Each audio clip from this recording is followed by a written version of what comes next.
이제 지금부터 5시 반까지 4시간 동안 여러분과 함께 저는 아가서 전체를 살펴볼 예정입니다. 그래서 아가서 1장 1절 보면요, 솔로몬의 아가라, 솔로몬이 지은 아가서란 의미이죠. 열왕기상 4장 32절 말씀 보면요, 잠언 3천, 노래가 1,500개 그렇게 솔로몬이 만들었잖아요. 근데 이 중에서 노래 중에 노래, Song of Song, 노래 중에 최고의 노래가 아가서라는 말씀입니다. 가장 가치 있는 노래, 가장 경건한 노래라고도 이렇게 해석합니다. 그래서 아가서의 주제는 자연적으로 보면 신랑과 신부의 사랑 이야기인데요. 그래서 결혼 전후의 남녀가 엮어내는 사랑 이야기라고 그냥 리터럴리 해석할 수가 있습니다. 그러나 대부분 전통적 해석으로는요, 아가서는 예수님과 성도의 사랑 이야기를 상징한다고 보겠습니다. 저는 이런 관점에서 오늘 아가서 나눔을 통해서 다음과 같은 그 목표를 설정합니다. Rationale of Studying Songs of Song.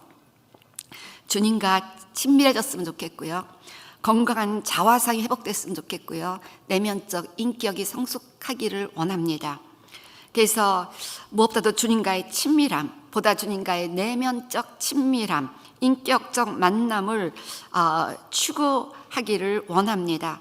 주님을 사랑하는 것을 내 인생의 가장 우선적인 목표로 확실하게 설정하며 나가기로 하는 결단이 있게 되기를 도전합니다. 그리고 이 술람미 여인, 그 하나님이 모델로 생각하시는 이 술람미 여인을 우리가 함께 공부하면서 건강한 자화상을 회복할 수 있기를 원합니다. 아가서의 술람미 여인도 우리처럼 때로 낙심하고 주님으로부터 멀어지기도 했고 상처받고 공격받기도 했습니다. 그러나 그 어떤 순간에도 신랑의 사랑은 변함이 없었습니다. 우리가 자신의 연약함과 실패를 보고 낙심하며 변하지 않는 내 모습에 자괴감을 느끼기도 하고 외부의 압력으로 인해서 방황하고 상처받고 주저앉고 싶을 때도 있습니다. 그러나 그 어떤 경우에도 우리를 한결같은 사랑으로 사랑하시고 지켜보시고 일으키시는 신랑 예수님의 무한한 사랑 가운데 우리 자신을 바라볼 수 있어야 됩니다. 어떤 순간 내가 가장 비참하게 떨어져 있는 그 순간에도 내가 너를 사랑한다, 이전보다 더 나를 사랑한다 라고 고백하신 주의 음성을 들을 수 있기를 원합니다. 그래서 이번에 아가서 공부를 통해서 주님이 바라보시는 건강한 자화상을 회복하며 내 마음의 기쁨과 행복이 회복될 수 있기를 바랍니다. 그리하여 우리가 내면적 인격의 성숙을 이루기를 원합니다.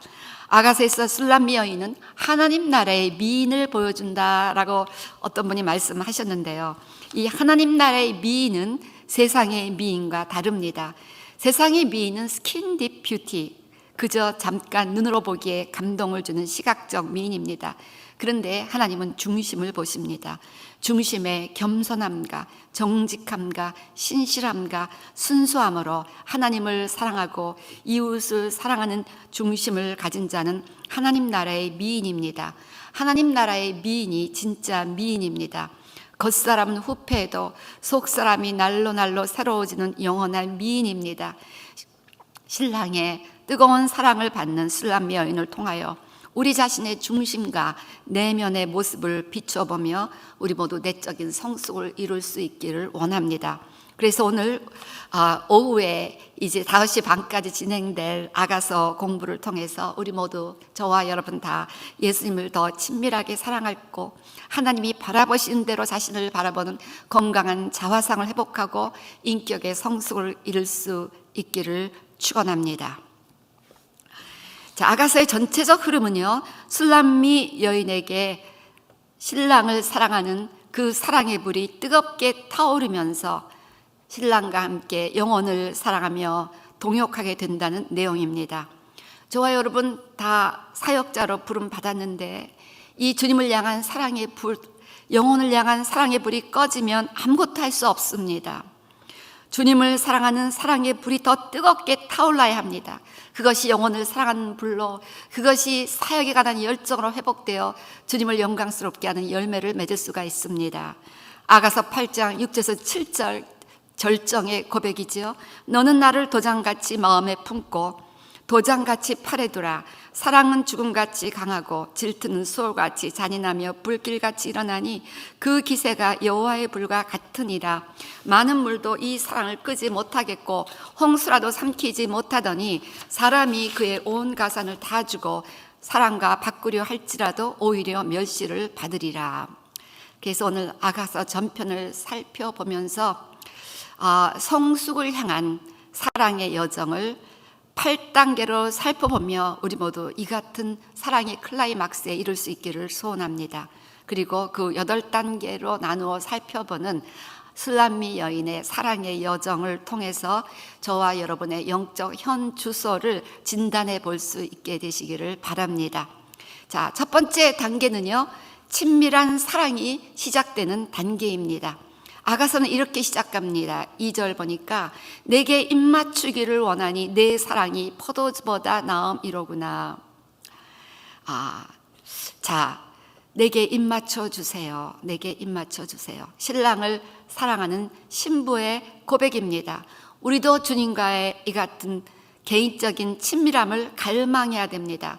저는 아가서를 시작하는 이 첫 메시지가 참 중요하다고 생각합니다. 주님, 저에게 입맞춰 주세요. 과연 이것이 무엇을 의미할까요? 이 고백이 있어야 나머지 7단계 모든 사랑의 여정을 끝까지 수행하며 마지막 그 주님과 동역하며 사역의 풍성한 열매를 맺는 삶까지 나아갈 수가 있습니다. 어떻게 해야 주님과 입맞추듯 친밀함으로 나아갈 수 있을까요? 저는 이 뜻을 3가지로 생각해 봅니다. 무엇보다도 주님을 사랑하는 한 가지 목표에 집중하라는 것입니다. 이 세 번역은요, 이 2절 말씀을 나에게 입맞춰 주세요. 숨 막힐 듯한 임의 입술로, 임의 사랑은 포도주보다 더 달콤합니다. 이 술람미 여인의 기도입니다. 주님, 제게 입맞춰 주세요. 왜냐하면 주님의 사랑이 포도주보다 낫기 때문입니다. 여러분, 입맞춤이 뭡니까? 부부간의 친밀함의 상징이죠. 주님과 개인적이고도 내면적인 친밀한 만남을 갈망하는 성도의 기도가 가장 우선적인 기도가 되어야 한다는 것입니다. 포도주는 우리의 관심을 끌어당기는 여러 가지 세상적 달콤한 요소들입니다. 눈에 보이는 현란한 것들, 세상이 주는 달콤한 것들, 그럴듯한 것들을 쫓아다니느라 우리의 심령이 피곤하고 방황하지는 않습니까? 너무나 외부 지향적으로 이리 치달리고 저리 방황하는 저와 여러분의 심령은 아닌지요? 여러분, 그런 포도주를 지금 다 내려놓고 one thing, 이것보다 비할 수 없이 귀하고 가치 있는 주님의 사랑을 갈망하시기 바랍니다. 주님과 더 친해지는 한 가지 목적에 몰두하시기 바랍니다. 저는 우리 남편 세상 떠난 이후에 이 한 가지 목적을 붙잡고 지금까지 살아왔습니다. 어떤 순간에도 주님 사랑이라는 이 한 가지 목적을 붙잡을 수 있었기 때문에 그동안 숱한 어려움이 있었지만 또 일어나고 또 일어날 수 있지 않았나 이렇게 생각해 봅니다. 사역이 잘 되고 못 되고는 저에게는 중요한 것이 아닙니다.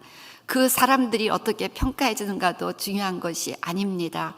중요한 것은 내가 더 주님을 사랑하는가, 이것이 가장 중요하다는 것입니다. 주님과 더 친해지는 한 가지 목적에 몰두합시다. 어떻게 하면 하나님과 더 친밀해질 수 있을까요? 여기에 초점을 맞추시기 바랍니다. 여러 가지가 우리를 혼란스럽게 하고 우리의 초점을 분산시키는데 성경은 주님을 사랑하는 한 가지 목표에 초점을 맞출 것을 명합니다. 신명기 6장 4절에서 5절 말씀처럼요.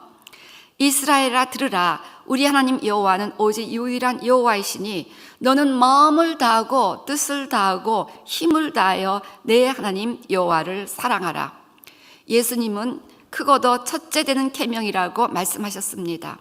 자, 우리의 내면을 들여다봅시다. 내 안에 갈망이 무엇입니까? 오직 주님을 더욱 사랑이 원합니다. 이런 고백이 있게 되시기를 축원합니다. 1732년 개신교 최초의 선교사들이 모인 모라비안 교회를 통하여 선교사들이 파송되는데 그 이후 이 공동체는 150년간 2158명의 해외 선교사를 파송합니다. 1732년부터 1752년까지 약 300명뿐이 안 된다는 이 자그마한 공동체가 20년간에 걸쳐 파송한 선교사의 수는 그 이전까지 개신교 전체가 파송한 수보다 더 많았다고 합니다. 그리고 종교개혁이 일어나고 그 후 200년간 모든 개신교회가 파송한 선교사 수보다 더 많았다고 합니다. 대부분 자비량 선교사들인 이들의 선교는 문자 그대로 생명을 드리는 선교였습니다. 모라비안 선교회의 창시자 진젠도르프는 19세 때 듀셀도르프 미술관에서 이 사람을 보라는 제목의 그림을 보게 되었고, 그 그림은 예수님께서 십자가에 달리신 모습이었습니다. 그 그림의 아래에는 너는 나를 위하여 목숨을 버렸건만 너는 나를 위해 무엇을 하였느냐라고 쓰여져 있었는데, 진젠도르프는 이곳에서 자신의 일생을 예수님께 헌신하겠다고 결단합니다. 그의 유명한 말은 나는 하나의 열정을 가지고 있다. 그것은 곧 그리스도이다. I have only one passion and that is Christ. 라는 말입니다. 여러분, 오늘 우리도 이 같은 고백이 있었으면 좋겠습니다. 나는 오직 한 가지의 열정을 가지고 있다. 오직 예수 그리스도. 그렇다면 외적인 실패에도 또 성공에도 왔다 갔다 하지 않습니다. 사람들의 평판에 반응에 왔다 갔다 하지 않습니다. 중심은 one thing, 예수님께 초점과 시선을 드리게 될 때 우리는 요동치는 주변의 환경 때문에 흔들리지 않고 굳건하게 나를 사랑하신 주님, 내가 사랑하는 그 주님과 눈을 맞추며 쫓아갈 때 결국은 주님이 이끌어주시는 방향으로 언젠가는 나아가게 된다고 믿습니다. 여러분, 다윗은 한 국가를 다스리는 왕이었고 전쟁터에서는 전쟁을 지휘하는 총사령관이었습니다. 그런 다윗의 고백을 보십시오. 내가 여호와께 바라는 한 가지 일, 그것을 구하리니 곧 내가 내 평생에 여호와의 집에 살면서 여호와의 아름다움을 바라보며 그의 성전에서 사모하는 그것이라. 시편 27편, 군대가 대적하여 그를 둘러싼 가장 어두운 현실 가운데 그가 바라는 것은 오직 여호와의 집에 살면서 그의 아름다움을 바라보는 것이라고 고백합니다. 그의 열정은 오직 하나님 한 분이었음을 봅니다. 사람이 마음속으로 가지고 있는 갈망이 그의 인생을 말해줍니다. 다윗과 그의 평생의 원수가 되었던 사울왕과의 차이는 갈망의 차이였습니다. 다윗은 하나님을 갈망하는 자였고 사울은 이스라엘이라는 나라의 왕위를 갈망하는 자였습니다. 그 왕위가 위협을 받게 되었을 때 그는 거의 미칠 지경에 이르러 자기의 사위를 죽이고자 혈안이 되었습니다. 결국 그는 가장 비참한 최후를 마치게 됩니다.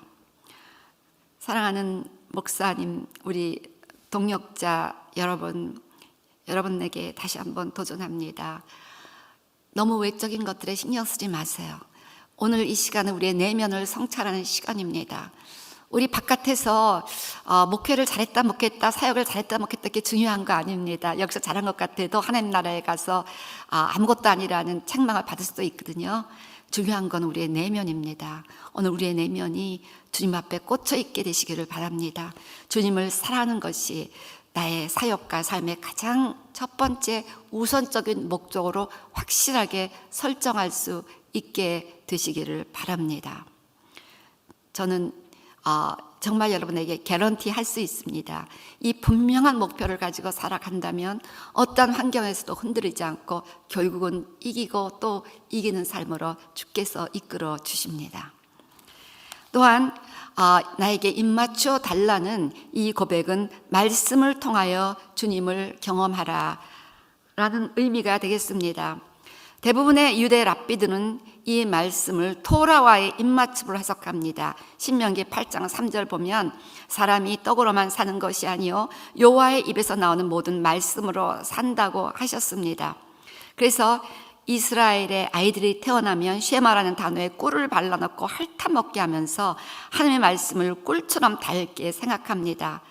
그래서 하나님을 사랑하라 명한 후 바로 이어서 하나님의 말씀을 마음에 새길 것을 명합니다. 신명기 6장 6절 하나님을 마음을 다하여 뜻을 다하여 정성을 다하여 사랑하라고 한 이후 바로 이어서 이 말씀을 마음에 새기라고 명합니다. 그래서 예수님은 말씀이기 때문에 예수님을 사랑하고 주님과의 친밀함을 갈망하는 저희들은 무엇보다도 하나님의 말씀을 더욱 사모해야 됩니다. 여러분들 다 말씀 사모하시겠죠? 말씀 사모하지 않는 목사님들이 어디 계시겠습니까? 그런데 실질적으로 통계를 해보면요, 목사님들이 그렇게 말씀을 많이 읽지 않는다는 통계가 나오고 있습니다. 말씀과 입맞추듯 말씀을 사랑하고 갈망하고 말씀으로 체험받기로 날 때 우리는 주님과 신성한 입맞춤하듯 친밀한 관계로 나아간다는 것입니다. 예수님에 대한 갈망은 말씀에 대한 갈망입니다. 주님을 사랑하는 신부가 가장 원하는 것은 하나님의 말씀이 되어야 됩니다. 하루를 말씀을 읽지 않고 시작한다는 것은 상상할 수 없는 라이프가 되시기를 바랍니다. 말씀 없이 시작한 하루는 군사가 무장하지 않고 전쟁터에 나가는 것 마찬가지로 위험천만이죠. 말씀과 입맞추다, 즉 말씀을 통하여 하나님을 만나라는 것입니다. 말씀을 통하여 나를 일으키고 권면하고 힘을 주시는 성령님을 매일매일 만나라는 것입니다. 언제 여러분이 말씀과의 인카운터가 있었습니까? 하루 전입니까? 한 달 전입니까? 1년 전입니까? 10년 전입니까? 옛날의 말씀, 그게 중요한 게 아닙니다. 항상 신앙은 현재뿐이 없습니다. 하나님과의 만남이 날마다 말씀을 통하여 일어나야 된다는 것입니다. 그것이 큐티의 목표이지요. 예, 우리 교회는 이제 기도원 300 에티오피아 유대인 알리아 프로젝트를 시작했습니다. 지금 에티오피아에서 내전이 심각한데 그 이슬람 무장 테러들이 타겟으로 하는 사람들이 주로 크리스찬인데 그 중에서도 이슬람들은 이스라엘을 미워하기 때문에 유대인들을 타겟해서 그 유대인 중에 예수 믿는 자들이 수없이 죽어가고 최근에도 500명씩 죽고 최근에도 정교에서 예배드리던 그런 유대인들 650명이 죽고 막 이런 일들이 일어나고 계속해서 죽어가고 있다는 거예요. 그래서 그들을 빼내서 이스라엘로 데리고 가는 알리아에서 하나님 아버지 적어도 그 가운데 300명을 우리가 데려오기를 원합니다 하면서 기도원 300 알리아 프로젝트를 시작을 해놓고 이게 또 인간적으로는 좀 겁이 나는 거예요. 이거 가능할 수 있을까? 전 세계를 내서 이 300명을 데려오는 이 프로젝트가 가능할 수 있을까? 그렇게 좀 걱정스러운 마음이 없잖아 있을 때 이사야 41장 10절 말씀을 대했을 때 바로 하나님께서 이렇게까지 5가지 약속을 저에게 개인적으로 하는 것 같아서 얼마나 힘이 되었는지 모릅니다. 내가 너희와 함께 할 것이다. 내가 너희들의 하나님이 되어 싸워줄 것이다. 두려워하지 말라. 내가 너를 굳세게 해줄 것이다. 내가 참으로 도와줄 것이다. 내가 참으로 나의 의로운 오른손으로 붙들어줄 것이다. 이 말씀을 통하여 하나님께서 저와 입맞추어 주셨습니다. 그래서 얼마나 그 이후 담대하고 마음에 평안이 왔는지 모릅니다. 날마다 말씀을 통하여 우리에게 말씀하시는 성령님의 음성 듣기를 사모하시기 바랍니다. 이것은 너무나 심각한 결단입니다. 그 필립 얀 씨가 내가 그리스도인이 되었을 때 아무도 말해주지 않았던 사실들이라는 긴 제목의 책을 썼잖아요. 그 책에서 필립 얀 씨가 이렇게 이제 말합니다. 많은 사람들이 성경 읽을 때 유익함은 굉장히 강조하지만 사실 성경 읽기가 참 어렵다는 것을 얘기하지 않는다. 성경 읽기의 유익함은 여러 가지로 가르치면서도 사실은 성경을 읽는다는 것이 마치 어제 먹다 남은 커피를 마시는 것처럼 구미가 당기지 않는다는 그 리얼리티는 말해주지 않는다. 그러면서 리얼리티를 말해주라 그렇게 하는 거예요.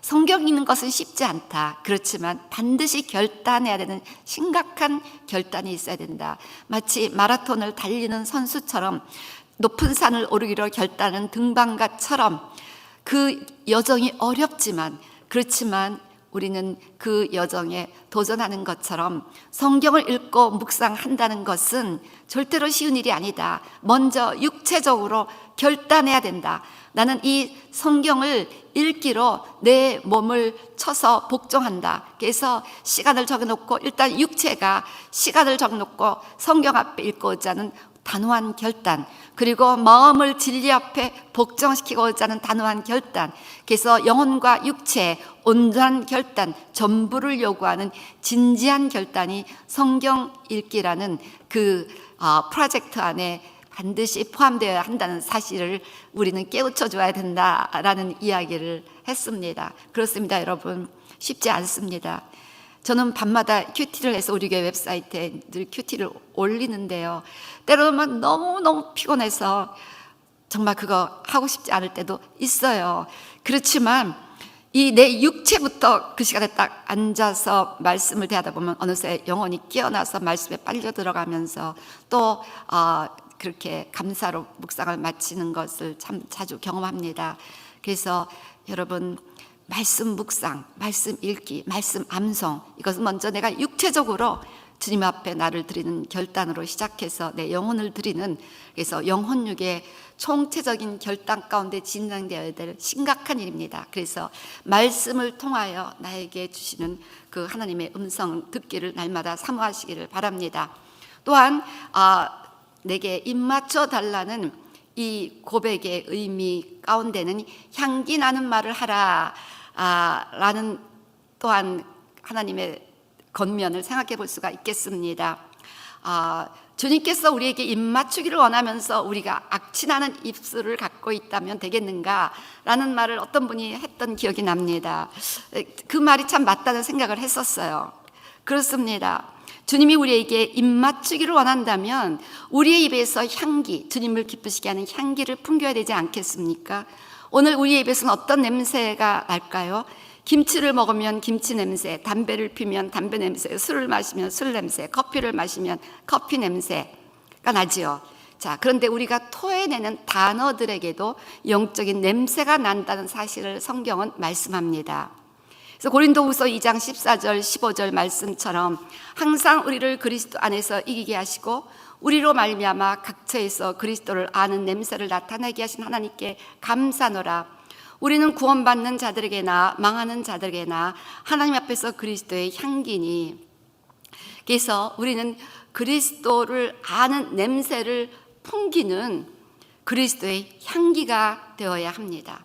한편 마귀에게 속한 마귀의 냄새가 물씬 나는 언어도 있습니다. 예를 들어 마태복음 15장 18절 19절 보면요, 입에서 나오는 것들, 입에서 나오는 것이 말이지요. 이런 말은 마음에서 나오는데 이 말이 사람을 더럽게 한다는 것입니다. 그 말이 냄새를 갖고 있어 갖고 우리를 더럽히고 그렇게 뭔가 역사한다는 거예요. 그래서 마음에서 나오는 것은 악한 생각을 하는 자는 악한 말을 하지요. 살인의 생각을 하는 사람은 미움의 말, 헐뜯는 말을 합니다. 가능과 음란의 생각을 하는 사람은 음란한 말을 합니다. 도둑질하고 싶은 마음을 가진 자는 탐욕의 말을 합니다.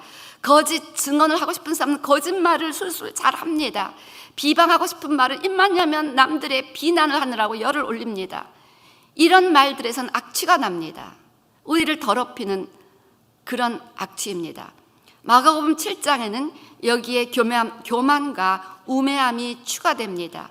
즉 자기를 높이고 자랑하는 교만한 말, 입만 열면 자기 자랑, 자기 선전, 또한 하나님의 뜻을 분별하지 못하는 우매한 말은 악취가 난다는 것입니다. 여러분, 주님이 나한테 입 맞춰주세요, 예수님 저에게 입 맞추자는데 예수님이 입 맞추려고 다가가면 막 입에서 막 악취가 펄펄 나는 거예요. 맨날 입에서 달고 사는 말이 남에 대한 비방, 자기를 높이는 말, 자기를 또 막 선전하는 말, 아니면은 막 불평, 불만, 짜증의 말, 분내는 말, 악취나는 말들입니다. 여러분, 사랑하는 이와 키스하고 싶으면 양치질 하시기 바랍니다. 예수님과 입맞추기 원하면 영적인 양치질을 합시다. 요한일서 1장 9절 말씀처럼 만일 우리가 우리 죄를 자백하면 그는 미쁘시고 의로우사 우리 죄를 사하시며 우리를 모든 불의에서 깨끗하게 하실 것이요. 악취나는 말을 하면서 주님께 내 입술에 입 맞춰 달라고 말하기 미안하지 않습니까? 마귀의 냄새가 나는 말이 있습니다. 인간적 냄새가 나는 말이 있습니다. 세상적 냄새를 풍기는 말이 있습니다. 오늘 저와 여러분의 입술에서는 어떠한 냄새가 나는 말을 하고 있습니까? 그리스도를 아는 냄새가 나는 감사의 말, 축복의 말, 살리는 말, 용서의 말, 사랑의 말, 은혜의 말, 이런 말을 하는 자들을 찾아가 주님은 너무 이뻐 향기로워 입맞추고 싶어 하실 것입니다. 마태복음 12장 36절 말씀처럼 내가 너에게 이르노니 사람이 무슨 무익한 말을 하든지 심판날에 이에 대하여 신문을 받으리니. 여러분, 회개하지 않은 말은 심판날에 다 살아서 나온다는 것입니다. 우리가 한 말이 사라진 것이 아니라 공중 어디인가 다 녹화가 되어 있습니다. 그래서 실제적으로 옛날에 했던 말을 지금 다 끌어낼 수 있대요. 음파를 통해서 다 어딘가에 녹음이 되어 있답니다. 근데 심판날 그 말들이 회개하면 동이 서에서 먼 것처럼 다 없어지는데, 회개하지 않은 말들은 다 살아서 나와갖고 심판의 이유가 된다는 것입니다. 무서운 이야기죠. 즉시 약친하는 말을 회개하고 예수 그리스도의 보혈로 씻으시고 예수 그리스도의 향기로 채우시기를 바랍니다. 여러분, 아가서 6장에 보면요, 이사야가 소명받는 장면이 나옵니다. 이사야가 하나님의 거룩한 존전에 섰을 때 그가 말하죠. 화로다 나여 망하게 되었도다. 나는 입술이 부정한 사람이요, 나는 입술이 부정한 백성 중에 거주하면서 만군의 여호와이신 왕을 배웠음이로다 하였더라. 이사야가 보니까 주님과 입맞추려고 준전에 나왔는데 자기 입술에서 너무너무 악취가 나는 거예요. 이걸 깨달은 것입니다. 그때 그 스랍 중 하나가 부적각으로 제단에서 잡은 바 핀 수출 소채 손에 가지고 와서 입술에 대며 입이 성령 세례를 받는 것입니다. 우리 입술도 이렇게 성령의 불 세례를 받아야 내 악이 제하여지고 내 죄가 사하여지니라. 입술에 악을 제하시고 난 후 하나님께서는 이사야에게 말씀을 주십니다. 소명을 주셔서 이사야는 그 하나님의 말씀을 받아 대언하는 선지자로서의 삶을 시작하게 됩니다.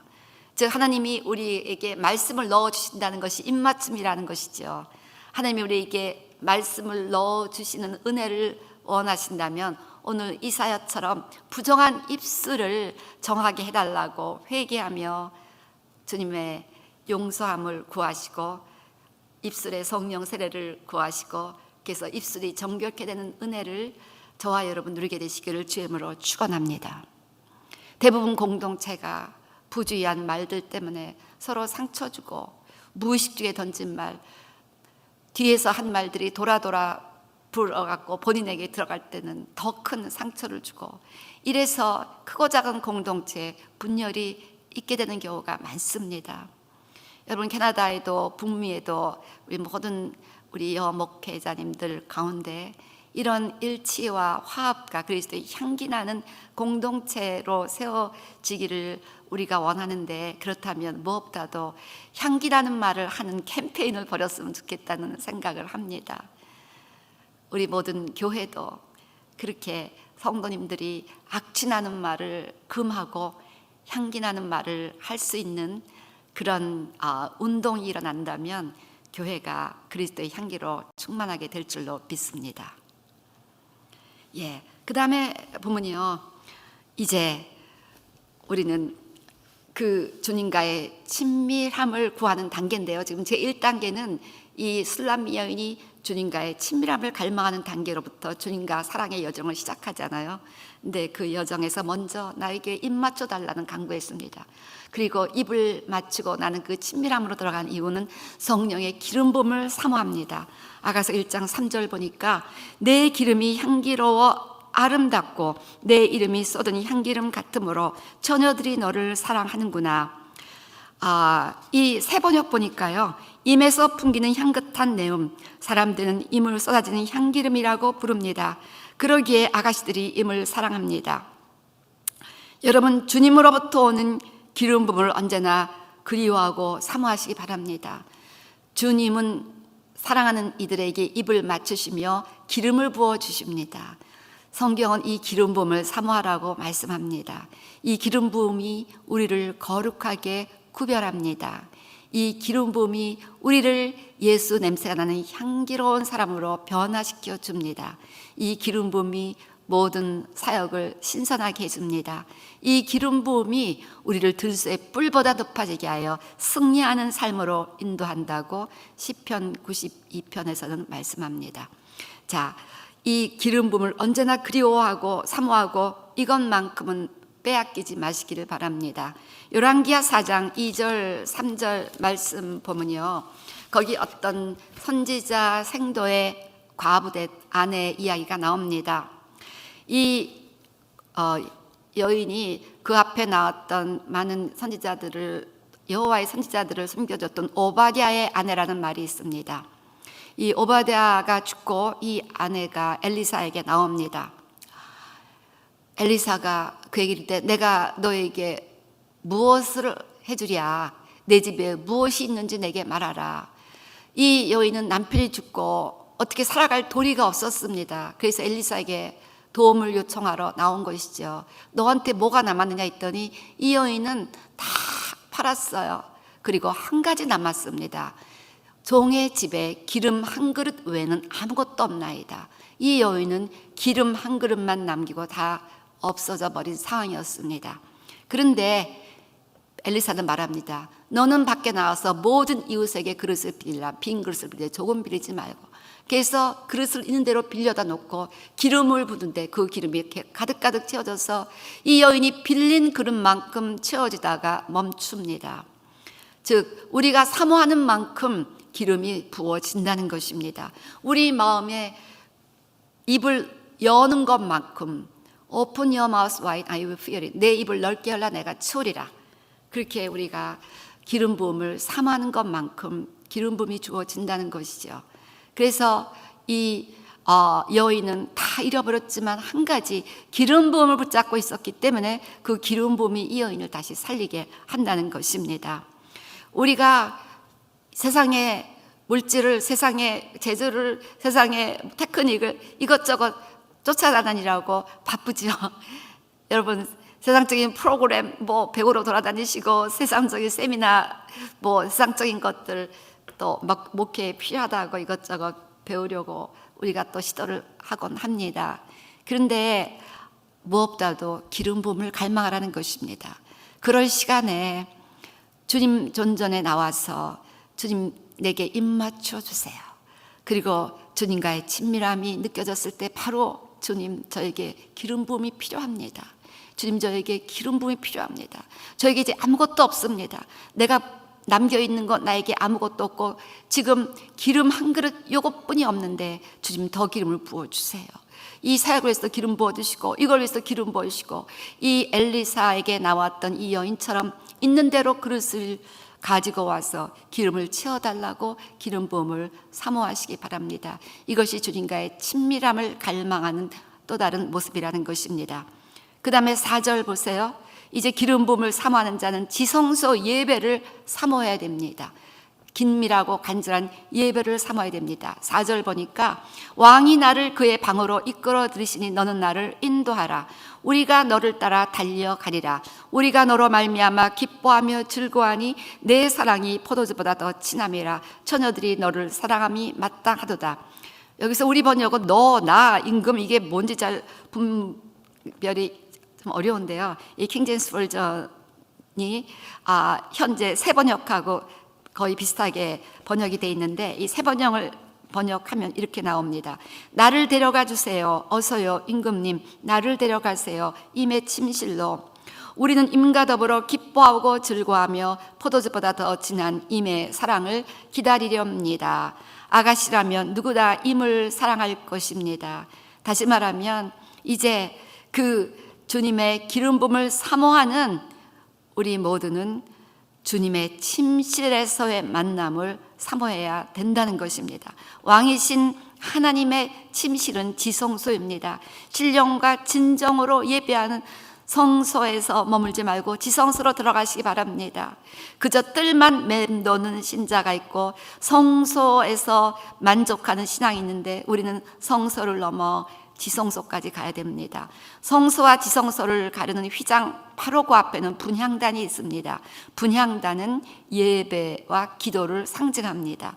우리가 진정 주님 앞에 올라가는 예배, 올라가는 기도를 드릴 때 그 연기가 휘장을 넘어 지성소에 가득하게 되면 쉐카이나 하나님의 임재가 온다는 것이 성막의 원리입니다.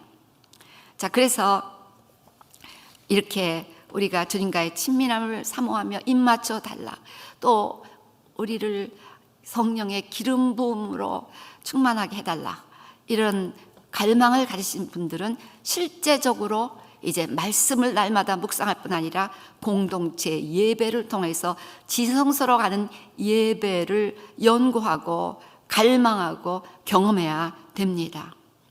나를 당신의 방으로 인도하소서. 주님이여, 나를 더욱더 깊은 당신과의 예배로 이끄소서. 여러분, 우리는 막 예배 준비하느라고 정신없이 예배 인도하지 않습니까? 예, 저도 막 그게 참 목사로서 속상한 거예요. 그래서 저는 우리 교회 부교육자들이나 뭐 게스트피커 와서 예배 인도하면요, 정말 기쁜 때가 참 많아요. 뭐 예배 인도에 대한 걱정 없이, 설교에 대한 걱정 없이 그저 예배에 몰입하게 되니까 막 우리는 막 뭐 음향이 어떻게 됐나, 뭐 어떻게 됐나 이렇게 막 하면서 예배를 들으니까 좀 분산될 때가 있으니까 때로는 예배에 집중하지 못하게 되는 게 있는 게 솔직한 정말 고백입니다. 근데 우리가 그런 거를 좀 경계해야 될 것 같아요. 그래서 우리 자신이 그 예배에 몰입해야 됩니다. 그래서 모든 거 다 잊어버리고 지성소 예배를 우리 자신이 갈망해. 그것이 저의 지금 일종의 챌린지이고요, 목표입니다. 예배 때 정말. 그래서 그렇게 강력하게 예배를 이끌어주는 찬양가 경배팀이 굉장히 중요하더라고요. 저도 경험해 보니까 막 예배 인도자, 이 찬양가 경배팀이 기도 많이 하고 성령 충만한 예배를 인도하면요, 처음에 저도 막 이게 지금 이 교회 지금 모든 꽃은 제대로 돼 있나 뭐 이것저것 생각을 하다가 저도 모르게 막 예배에 쭉 끌려가서 그냥 깊이 끌려가, 나도 모르게 막 주의 음성이 들리고 환상이 열리고 하늘나라의 모습이 보이는 막 그런 것 같은 그런 은혜를 받습니다. 그런데 이 찬양가 경배팀이 그냥 준비 없이 또 예배 인도할 때가 있잖아요. 그러면 이제 자꾸만 분산되더라고요. 그래서 교회에서 이렇게 예배 인도하는 팀을 잘 훈련시켜서 그들이 잘 준비해서 찬양가 경배를 이끌도록 우리가 정말 그들을 훈련하고 가르치고 기도해 주어야 됩니다. 자, 그래서 이 여인은 이제 1대1의 예수님과의 관계인데 공동체 속에서 예수님을 함께 예배하고 섬기며 달려가게 되는 그 예배의 그 듀얼 펑션을 보여주고 있습니다. 그러니까 너는 나를 인도하라. 그런데 우리가 너를 따라 달려가리라. 무슨 이야기입니까? 주님과의 1대1의 만남을 원하는데 우리가 함께 드는 예배 가운데 만나야 된다는 것입니다. 그래서 뭐 아무리 뭐 골방에서 주님을 예배할 수 있다 하지만 역시 이렇게 공동체적인 축제적인 예배 가운데 주님을 만나는 그 기쁨과 감격과는 사실 정말 비할 수 없는 그런 것입니다. 때문에 교회마다 이런 공동체적 예배를 더 영적인 예배, 더 하나님이 임재하신 그 임재적 예배에 초점을 맞추도록 하며 모든 성도님들이 신령과 진정으로 예배할 수 있도록 이끌어주는 그런 결단과 또 훈련이 굉장히 중요한 것 같습니다. 그래서 사랑하는 우리 목사님들, 또 우리 동역자님들, 이제 우리는 공동체 안에서의 예배를 배우는 것만큼 공동체를 사랑하는 삶으로 나가야 됩니다. 이 아가서는요, 이렇게 쭉 보면 우리와 주님과의 1대1 만남이지만 반드시 그 뒤에는 공동체와의 만남을 또한 가르칩니다. 주님을 마음을 다해 사랑하는 자는 반드시 이웃을 내 몸처럼 사랑하는 삶으로 나아가게 되어 있습니다. 나는 주님을 사랑합니다 하면서 내 이웃과 이래서 끊고 저래서 끊고 이래서 벽을 세우고 저래서 벽을 세운다는 것은 있을 수 없는 이야기입니다. 요한일서 보면 그것은 거짓말하는 자다. 보이지 않는 하나님을 사랑한다면서 보이는 형제를 미워하는 자는 거짓말하는 자다. 이렇게 기록하고 있습니다. 보이는 하나님을 사랑하면요, 반드시 우리에게 부어진 하나님의 사랑은 흘러나가, 옆으로 흘러나가 이웃을 사랑하고 형제자매를 사랑하고 불쌍하게 여기고 용서하고 기도해주는 하나됨을 갈망하는 삶으로 나아가게 되어 있습니다. 그래서 첫 번째 계명은 마태복음 22장 39절 말씀처럼 두 번째 계명으로 나아가게 된다는 것입니다. 그래서 공동체적 예배를 통하여 하나님과의 1:1 만남을 경험하는 예배의 감격을 여러분들이 추구하게 되시기를 주님으로 축원합니다. 그렇게 할 때 그 예배를 통하여 성령의 기름 부음을 갈망하고, 여러분 예배 때마다 그런 거 많이 경험하시잖아요. 예배를 통하여 새로 오신 분들이 막 울면서 집을 만나는 이런 고백들을 한 경험들을 여러분 목회 가운데 종종 보셨을 것입니다. 그분들이 공동체 예배에 왔기 때문에 그런 1:1의 뜨거운 만남을 경험할 수 있었다는 것이죠. 그래서 우리가 이렇게 1:1 주님과의 만남입니다. 그렇지만 공동체 예배를 축복하고 그 예배의 일원이 되고 그 예배 가운데 함께 신령과 진정으로 예배하는 삶을, 또 그런 교회를 세워갈 수 있게 되시기를 주님으로 축원합니다. 또한 주님과의 친밀함을 경험하기 위해서는 자신을 올바로 이해하는 것이 중요합니다. 1장 5절 보세요. 예루살렘 딸들아, 내가 비록 검으나 아름다우니 게달의 장막 같을지라도 솔로몬의 휘장 같구나. 나는 검다, 그러나 아름답다. 나는 게달의 장막이 무엇입니까? 울퉁불퉁하고 두툼하고 투박스럽고 아주 보기 흉한 염소 가죽으로 만든 그런 울퉁불퉁하고 못생긴 것입니다. 그러니까 자기는 검고 게달의 장막같이 못생겼습니다. 그렇지만 나는 아름답고, 나는 솔로몬의 휘장과도 같이 존귀하고 우아하다는 자기에 대한 분명한 정체성을 가지고 있어야 됩니다.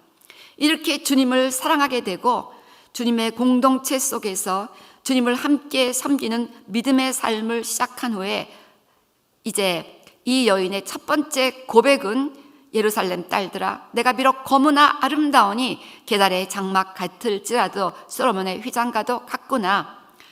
이렇게 공동체와 함께 예배를 드리면서 이 여인이 공동체 안에서 인간관계의 걸림돌을 깨닫게 된 것입니다. 그리고 그 걸림돌은 바로 자기 자신에 대한 이해 부족입니다. 그래서 우리가 공동체 안에서 관계 문제가 있습니까? 우리 담임 목사들이나 이렇게 목회자, 사역자들은요, 무엇보다도 관계에 탁월해야 됩니다. Ministry is about relationship 이라고까지 저는 감히 표현하고 싶습니다. 하나님과의 relationship, 또한 서로와의 relationship. 어느 한편이라도 소홀하게 되면 주님께 영광 드리는 목회는 참 어렵습니다. 반드시 우리는 이 두 가지를 잘할 수 있는 은혜를 구해야 됩니다. 그래서요, 우리의 이 자신에 대한 이해, 내가 누구인가? 나는 검다, 그러나 하나님 앞에서는 사랑스럽다. 나의 죄성을 볼 수 있는 겸손함이 있어야 됩니다.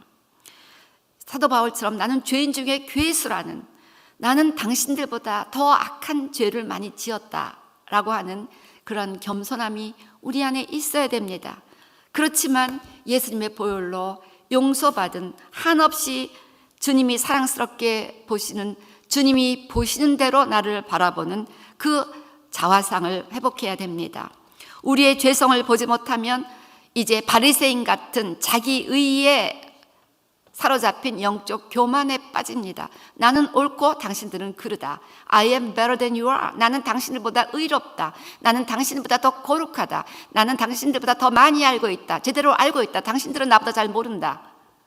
이런 영적 교만이 공동체를 얼마나 어렵게 하고 약하게 하는지 모릅니다. 또한 자신이 얼마나 주님 보시기에 사랑스러운 존재인가를 보지 못한다면 열등의식, 피해의식, 비교의식 가운데 늘 영적 침체가 옵니다. 큰아들, 우리 탕자에 비해서 큰아들처럼 날마다 비교합니다. 왜 아버지는 나같이 이렇게 열심히 모범적인 신앙생활 한 자는 하나도 축복 안 하시고 저렇게 허랑방탕한 내 동생 같은 못된 인간을 저렇게 환영하시고 왜 저래? 그렇게 비교하면서 늘 불평, 불만, 쓴뿌리, 감사가 없는 이런 신앙생활을 하게 됩니다. 그래서 남들이 보기엔 자기가 굉장히 신앙생활 잘하는 것 같은데 실제로 삶 가운데는 향기가 안 나는 거예요. 아까 얘기했듯이 자꾸 악취가 나는 말을 하는 거예요. 우리의 두 가지 모습을 인정합시다. 우리는 아직 완전한 성화에 누구도 이르지 못했습니다. 때문에 아직도 세상에 검은 것이 많이 묻어 있습니다. 하나님의 빛이 비출수록 밝아질수록 검은 것이 더 잘 보여집니다. 그래서 성숙해질수록 자기의 연약함이 자꾸 보이니까 겸손해질 수밖에 없습니다. 그래서 자꾸 회개하게 되고 회개할수록 주님을 더 필요로 하게 되고 주님을 의지하게 되는 신앙으로 나아가게 됩니다. 그렇지만 일단 회개한 자들에게는 주님의 회복과 의로움이 주어지기 때문에 이 주님 앞에 용서받은 성도는 하나님께 참 아름답게 보입니다. 여러분, 나는 솔로몬의 휘장 같다고 그랬는데 솔로몬의 휘장 안에는 솔로몬이 있습니다. 즉 우리가 솔로몬의 휘장처럼 보이는 것은 휘장 안에 계신 예수님 때문입니다. 예수님의 십자가와 부활 때문입니다. 예수님이 나의 죄를 용서해 주시기 위해서 십자가에 못 박히셨고 부활하셔서 나에게 하나님의 의를 주셨기 때문에 나는 주님 보시기에 아름다운 것입니다. 사랑스러운 것입니다. 존귀하신 것입니다. 때문에 주님을 가까이 모시고 사는 자들은 누구나 그들 안에 주님의 아름다움이 흘러나가므로 아름답다는 것입니다.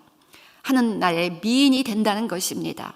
우리가 자신의 죄성을 많이 보며 많이 낮추고 많이 회개할수록 하나님께는 더욱 아름답고 사랑스러워 보입니다. 디모데전서 1장 15절, 사도 바울이 그렇게 위대한 사역을 감당할 수 있는 배경에는 나는 죄인 중에 괴수, I am the worst, 나는 당신들보다 더 악한 자라고 하는 그 심령의 겸손함 때문이었다는 것입니다. 때문에 그는 자신을 너무도 사랑하신 주님의 사랑에 강권하여 이끌려 살았다고 고린도후서 5장 14절 말씀합니다. 그리스도의 사랑이 우리를 강권하신 Christ love compels us. 하나님이 막 나를 너무너무 사랑해서 내가 그 사랑에 이끌려 그냥 살아가다 보니까 이렇게 사역을 하게 됐다는 것입니다. 이렇게 사랑에 이끌릴 수 있는 것은 그가 자기를 가장 악한 죄인이라고 본 죄성을 인정하는 겸손함 때문이었습니다. 우리는 많은 연약함을 가지고 저와 여러분은 여전히 검은 것이 많이 있어요. 그리고 계달의 장목같이 못난 부분도 많이 있습니다. 여전히 우리 안에는 교만도 있고 거짓도 있고 악함도 있고 시기와 질도 있고 그런 것들 있습니다. 그렇지만 날마다 회개하며 씻음받기를 갈망할 때 주님은 1장 15절 말씀처럼 내 사랑아 너는 어여쁘고 어여쁘다 내 눈이 비둘기 같구나 라고 고백한 나의 사랑, 나의 비둘기. 비둘기는 한쪽뿐이 못 봅니다. 주님만을 갈망하고 있는 그 비둘기 같은 신부들은 주님 보시기에 어여쁘고 어여쁜 것입니다. 그래서 오늘 우리가 주님과의 친밀함을 갈망하기 위해서는, 주님과의 친밀함으로 나아가기 위해서는, 주님과 입맞춘 그런 친밀함을 나아가기 위해서는 나의 연약함을 보셔야 됩니다. 나는 너무나 아직도 내 안에, 여러분 내 안에 들보가 있는 것을 깨달은 자들은요 남의 눈에 티를 볼 여유가 없습니다. 내 눈에 들보 없애느라고 그냥 내 눈에 들보는 보지 못하고 남의 눈에 티만 갖고 이러쿵저러쿵 하는 우리 크리스찬 커뮤니티의 문제점들을 우리가 이번에 직시하면서 내 안에 들보를 보며 사도 바울처럼 I'm the worst of all, 나는 당신들보다 더 악한 자라고 겸손히 인정할 수 있는 그런 겸손함이 회복되는 길이 주님과의 친밀함으로 나아가는 길입니다. 그리고 주님 친밀하게 만나 용서함 받은 자로서 어떻게 하여 나 같은 죄인을 위하여 주님이 죽으셨는가를 생각하며 그 주님을 사랑하게 되는 그 강권하신 사랑 가운데 우리는 주님의 나라 사명을 감당할 수가 있습니다. 이제 이렇게 자기 자신을 공동체 안에서 이해하지만 여전히 우리 가운데는 친밀함으로 나아가는 와중에서도 영적 위기가 있을 수 있습니다. 그럴 때도 우리는 더욱 주님을 갈망할 수 있어야 됩니다. 여러분, 우리가 주님을 친밀하게 만나기를 사모하는 여정이 순탄대로 아닙니다. 이렇게 자기의 부족함을 직면해야 되는 그러한 모멘텀이 필요한 것이고 1장 6절 보세요. 내가 햇볕에 쬐어서 거무스름 할지라도 흘겨보지 말 것은 내 어머니의 아들들이 나에게 노하여 포도원 지기로 삼았습니다. 나의 포도원을 내가 지키지 못하였구나. 그녀는 자신의 연약함, 실패, 죄성 때문에 자신을 흘겨보는 사람들이 있었습니다. 그래서 넌 뭐 이렇게 거무냐 하고 흘겨보는 거예요. 넌 어째 그렇게 맨날 거짓말을 하냐? 넌 어떻게 이렇게 교만하냐? 너 이렇게 못됐냐? 라고, 너는 맨날 예수님 하는데 너는 너무나 검은 것이 많아 라고 우리 안에 자꾸 검은 것을 들춰내고 우리 안에 부정적인 것만 파헤치며 비난하고 손가락질하는 사람들이 여전히 공동체 안에 있을 수 있습니다. 그래서 그런 사람들 때문에 쉐임을 느낍니다. 수치를 느낍니다. 그런 형제들로 인해서 거절을 당했습니다. 또는 조금 믿음이 있다고 다른 포도원을 지키라는 여러 가지 강요된 사역을 감당하게 됩니다. 그러다 보니까 주님과의 관계도 잘 지키지 못했습니다. 내 어머니의 아들들이 나에게 노하여 포도원 지기로 삼았습니다. 같은 교회, 교회를 어머니라고 봅니다. 하나님을 아버지라고 본다면. 그러니까 교회에 있는 형제 자매들이 나에게 막 힘든 일을 막 시키는 거야. 너 그렇게 뭐 신앙 좋다며? 너 맨날 뭐 예수님하고 예배, 맨날 앞에서 예배한다며? 마리아처럼 맨날 주님 앞에 예배하니까 마르다가 주님 제 마리아는 나 지금 바쁜데 왜 안 도와주고 저렇게 맨날 주님 앞에만 있는지 몰라요 라고 막 노하는 겁니다. 그러면서 나에게 너 그만 주님 발 앞에 있고 이제 좀 이게 일 좀 해.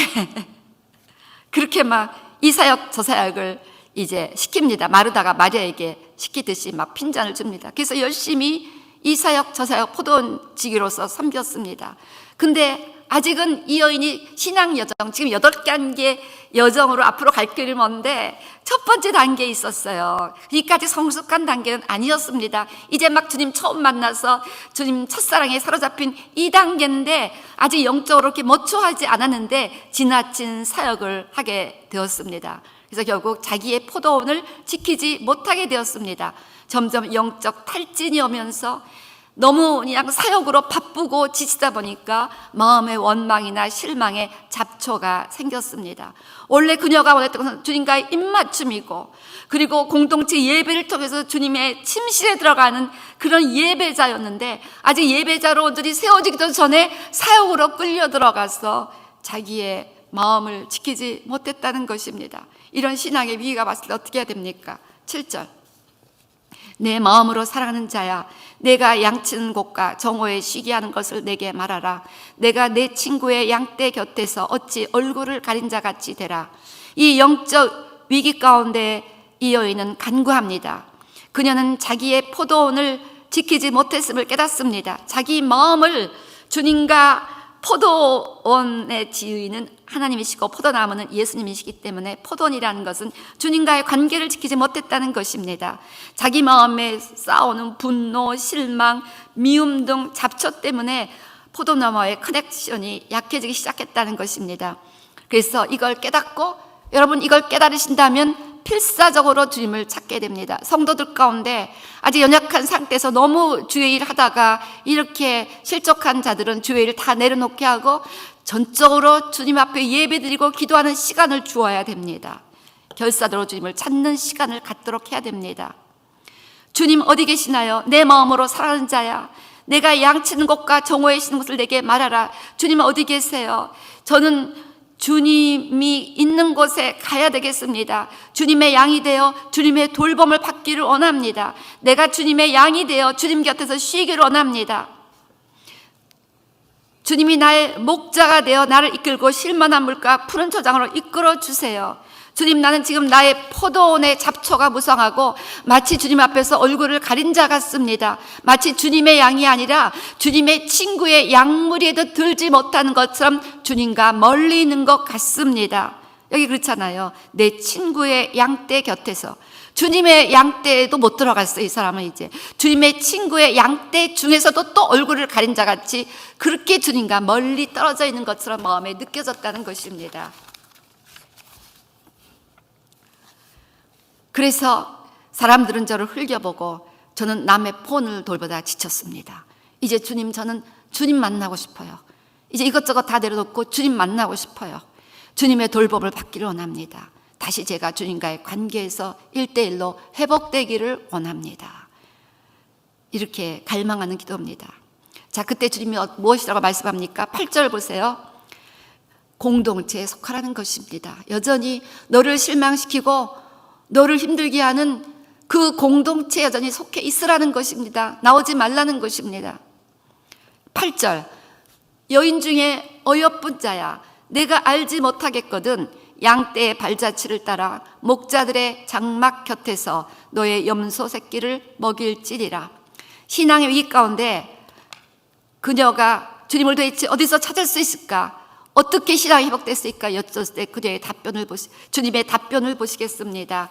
여인 중 어여쁜 자야, 여인 가운데 빼어나게 아름다운 여인아, 그 뜻입니다. 세 번역입니다. 여인 가운데 빼어나게 아름다운 여인아. 여러분, 지금 이 여인은요, 자기 포도도 지키지 못했고 마음에 실망도 있고 잡초도 있고 막 불평도 있고 좀 그런 상태예요. 그런데 이 여인, 그러면서 너무 안타까워서 나 주님과 회복하고 싶어요, 다시 주님과 첫사랑 회복하고 싶어요, 이러고 있는 이 여인이 주님은 아름답다는 것입니다. 여인 중 어여쁜 자야. 여러분, 우리의 모습은 이것입니다. 우리가 때로는 주님으로부터 멀어져 있는 것처럼 같이 느껴지고 그래도 주님을 갈망하는 그 모습을 그렇게 아름답게 보십니다. 빼어나게 아름다운 여인아. 오늘 이렇게 영적 위기 가운데 주님을 찾고 계신 분은 주님이 말씀하실 것입니다. 네가 참 아름답구나. 사람들이 자기를 흘겨봅니다. 내 어머니의 아들들, 즉 교회의 형제님들이 자기를 흘겨보고 막 힘든 일 막 시키는 거야. 그렇지만 주님은 흘겨보지 않으시고 오히려 더 사랑스럽게 보신다는 것을 믿으시고 건강한 자화상 회복하시기 바랍니다. 우리가 지치고 주님으로부터 멀리 떨어져 있는 그 순간, 우리 마음에 정원에 더럽고 추한 잡초가 있는 것을 알게 되는 그 순간 우리는 주님을 갈망하는데, 그 갈망하는 우리가 주님 보시기엔 아름답다는 것입니다. 시험이 들어도 그 상황에서 주님을 갈망한다면 주님은 우리를 사랑하십니다. 이것이 아가서 교훈 중에 하나입니다. 어떤 상황에도 주님은 기이한 사랑, 우리가 이해할 수 없는 사랑으로 우리를 바라보시며 여인 중 어여쁜 자야 라는 그 칭찬을 하십니다. 여러분, 공동체 생활하다 시험 들어 믿음이 흔들고 있는 이 여인이 주님을 다시 만나게 해달라고 간구했을 때 이제 주님이 뭐라고 말씀하십니까? 양떼의 발자취를 따르라. 고립되지 말라는 것입니다. 양떼의 무리에 속하라는 것입니다. 여러분, 우리가 교회에 시험 들고 여러분 여목회자 모임에 시험 일단 나오고 싶은 게 이제 상식이죠. 아니, 내가 그 모임에 가나봐라, 이런 거죠. 내가 저 교회에 가나봐라, 저 셀 모임에 시험 들면 저 셀에 가나봐라, 이런 얘기들을 할 수 있습니다. 그런데 고립되지 말고 다시 너를 시험 주었던 그 공동체 양떼의 발자취를 따르라는 것입니다. 양떼 무리에 속하라는 것입니다. 주님의 교회에 확실하게 속해 있으라는 것입니다. 이 코로나 팬데믹 때문에요, 인터넷 예배가 이렇게 다 노멀 라이프가 되다 보니까 교회 없이 신앙생활하는 사람들이 많이 생겨나기 시작했습니다. 그래서 아주 편안한 거예요. 집에서 탁 켜놓고 하고 싶은 거 다 하면서 예배드리는 게 너무 편하니까 교회 가기를 싫어하고 공동체에 속하는 것을 귀찮아합니다. 그런데 오늘 성경은 우리가 고립의 영을 가지고 신앙생활을 하는 것을 경계하십니다. 그리스도의 몸에 속해 있어야 됩니다. 교제 가운데 들어가시기 바랍니다. 비록 나를 흘겨보는 교회 안의 성도들 때문에 시험이 오고 믿음이 실족할 뻔했다 하더라도 그 교회 공동체에 속해 있으시기를 바랍니다. 그리고 목자들의 장막 곁에서 목자들의 권위 밑에 속하시기 바랍니다. 교회에 돌아가셔서 영적 권위에 순복하시기 바랍니다. 여러분이 속해 있는 공동체에 다시 돌아가셔서 그 공동체의 영적 권위에 순복하시기 바랍니다. 우리 보시기, 그것이 겸손함의 의미입니다.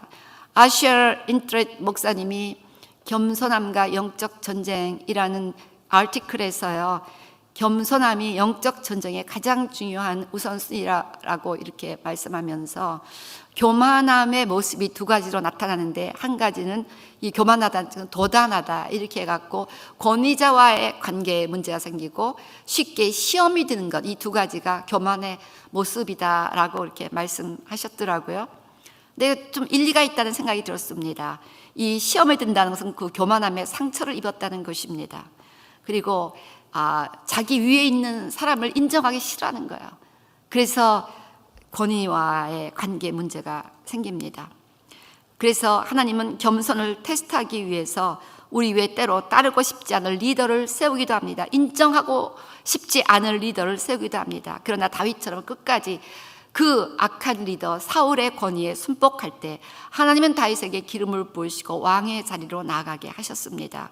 권위에 순복하는 자에게 최고의 권위자 하나님의 기름 부음이 임한다는 것이 중요한 영적인 원리입니다. 그 다음에 너의 염소 새끼를 먹이라 이렇게 말씀합니다.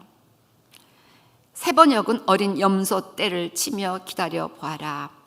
자, 염소는 말도 잘 안 듣습니다. 양하고 달라요. 양은 이렇게 하라는 대로 잘 따라오는데 염소는 고집도 세잖아요.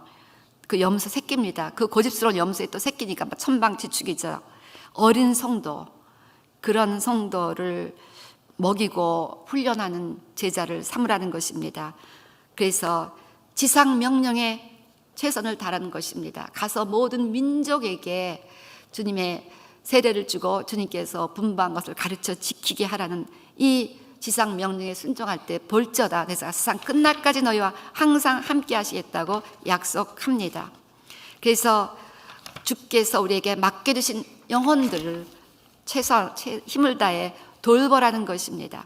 모세는 호렙산에서 성실하게 장인의 양떼를 보살피는 중에 떨기나무 불꽃으로 임하시는 하나님의 부르심을 받았습니다. 다윗도 아버지의 양떼를 생명을 걸고 밤에도 자지 않고 성실하게 감당할 때 사무엘로부터 기름 부음을 받았습니다. 베드로도 열심히 고기 잡기에 전념하는 중에 예수님의 부르심을 받았습니다. 오늘 우리 교회 큐티는 갈라디아서 4장 말씀 가운데 갈라디아 교인들을 위하여 사도 바울이 다시 해산의 수고를 하겠다는 고백이었습니다. 제가 그 말씀을 묵상하며 제 자신을 돌아보며 참 부끄러웠고 은혜를 받았습니다. 갈라디아 교인들은 처음에 사도 바울을 하나님의 천사처럼 사랑했고 예수님을 영접하듯 영접했고 바울을 위해서 자기의 눈이라도 빼어줄 정도로 그렇게 바울을 사랑했고 바울이 전한 복음을 귀하게 생각했고 예수님을 깊이 사랑했던 그런 자들이었는데 거짓 교사들 때문에 저들이 미혹을 당했습니다. 디셉션이 일어났습니다. 그래갖고는 그 사도 바울과 원수가 됐다, 너희가 원수가 됐다라고 그렇게 기록하고 있습니다. 그런데 그 바울의 마음 고백을 보세요. 인간적으로 얼마나 정말 가슴 아픈 일입니까? 한때 나를 그렇게 사랑했던 자들이 딱 등을 돌려서 거짓 교사를 돌려 쫓아다니고 자기에게 원수 취급하는 그 돌아버린 냉정해버린 갈라디아 성도를 볼 때 바울의 마음은 찢어져 아팠을 것입니다. 아니 내가 그렇게 잘해줬고 너희가 나를 그렇게 잘했는데 어떻게 이렇게 변심을 하냐, 이 배반자, 배신자 이렇게 생각할 수도 있었을 거예요. 근데 바울은 포기하지 않았습니다. 그리고 My little children, 그 킹제임스 법은 My little children, 나의 어린 자녀들아, 아유 불쌍한 자녀들, 측은하게 여기면서 내가 너희를 위하여 다시 해산의 수고를 하리라. 여러분 10달 동안 배아프 그 끔찍한 고통 가운데 해산을 하는 거 참 힘든 건데 그렇게 간신히 천신만고 때 태어나겠더니 엉뚱하게 다시 죽어버린 거예요. 이걸 품에 안고 다시 똑같이 10달을 고생하며 배하라, 또 해산의 수고를 하겠다는 포기하지 않는 참 목자의 마음을 오늘 묵상하면서 나는 아직 멀었구나 라는 생각을 많이 했습니다. 여러분 포기하고 싶은 성도님들 많죠. 그렇게 이모양저모로 기도해주고 돌봐주고 그래서 이렇게 살만하게 만들어 놓고 회복시켜 놨더니 탁 등 돌리고 마음에 상처를 주고 이런 자들 있습니까? 10달 동안 열심히 고생했는데 그 다음에 기쁨이 온 것이 아니라 오히려 더 고난이 온 것이 해산의 수고라는 것입니다. 그래서 그렇게 나를 마음 아프게 하는 그런 양무리들을 여러분 포기하지 마시기 바랍니다. 너의 염소 새끼입니다.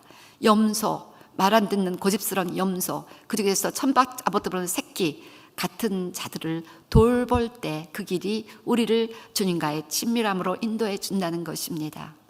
요한복음 21장 예수님께서 베드로에게 요한의 아들 시몬아 네가 나를 사랑하느냐 이걸 3번 물으시면서 네가 나를 사랑하면 내 어린 양을 먹이라, 내 양을 치라, 내 양을 먹이라 그렇게 말씀합니다.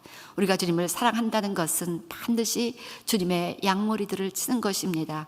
주님의 양머리들을 치는 것은 그리스도의 형상이 그들에게 이루어질 때까지 포기하지 않고 해산의 수고를 하고 또 하고 나를 전제처럼 부어주는 것을 의미하고, 그렇게 주님을 사랑하기에 주님이 맡겨진 영혼들에게 나의 모든 것을 부어주는 목회를 할 때 반드시 주님은 우리에게 더 큰 친밀함으로 인도해 줄 것입니다. 그래서 오늘 제 1단계 했습니다. 주님과 입맞추듯 개인적이고 친밀한 만남을 추구하시기를 바랍니다. 주님과의 친밀함을 통하여 우리는 점점 하나님 나라의 미인으로 변해갑니다. 시일이 흐를수록 사람들은 우리의 아름다움에, 영적인 아름다움, 영적인 내면의 향기에 끌려옵니다. 계달의 장막 같던 술람미 여인은 뭇 여자들이 칭찬하는 존귀한 자가 되어갑니다. 아가서 6장 9절 내 비둘기 내 완전한 자는 하나뿐이로구나. 그는 그의 어머니여 외딸이여 그 낳은 자가 귀중하게 여기는 자로구나. 여자들이 그를 보고 복된 자라 하고 왕비와 후궁들도 그를 칭찬하는구나. 여러분, 이 여인이 아가서 1장 5절에서는 검은 여인, 계달의 장막 같았던 여인, 그 어머니 아들들이 흘겨보고 노하여 막 굳은 일을 시켰던 그런 여인이었습니다. 근데 그 신랑과의 친밀함을 추구해가는 과정에서 이렇게 놀랍게 변화가 되었다는 것입니다. 그래서 저와 여러분이 이렇게 오늘 주님과의 친밀함을 추구하는 몇 가지 방법을 나눴죠.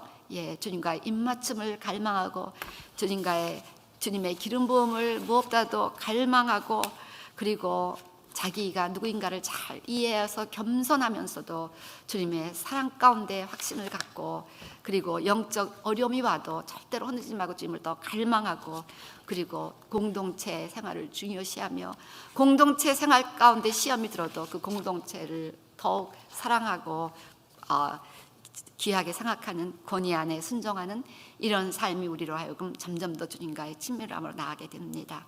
자, 이제 주님과의 친밀함으로 들어가는 자들이 나머지 이제 2단계부터 8가지 단계를 다음 시간에 나눠보도록 하겠습니다. 감사합니다.